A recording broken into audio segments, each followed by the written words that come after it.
There is something about the way this machine sits on a desk that just makes everything else look a bit cluttered. Even years after its debut, that 27-inch 5K display remains a total showstopper. You turn it on, and the colors just pop in a way that makes modern budget monitors look a little washed out. It is one of those rare pieces of tech where the hardware design feels like it has aged gracefully, even if the internals are starting to show their age. Now here is the thing about picking up a renewed model like this. You are getting a serious amount of screen real estate for a fraction of what a new setup would cost, but you have to be realistic about what is happening under the hood. That 2 GHz quad-core i5 is still perfectly capable for daily tasks like browsing, streaming, or light photo editing, but it is not going to be a speed demon if you are trying to render heavy 4K video or run the latest demanding software. The 8 GB of RAM is really the bare minimum these days, and honestly, you will feel that limit if you tend to keep 50 browser tabs open at once.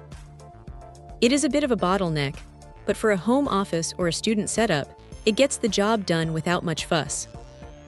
The Fusion Drive is an interesting choice Apple made back then, trying to balance the speed of flash storage with the capacity of a spinning hard drive. It works well enough for booting up, but if you are used to the instant snap of modern NVMe drives, you might notice a slight hesitation here and there.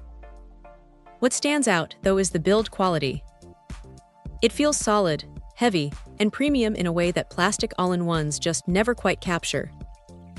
You get that classic Apple aesthetic, and since it is a renewed unit, it usually arrives in a generic box with a keyboard and mouse that might not be the original Magic accessories, but they get you up and running immediately.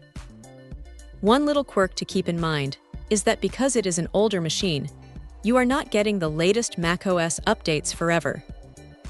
It is a great machine for someone who wants a beautiful, large-screen experience without spending a fortune, but it is definitely not for the power user who needs the absolute latest performance.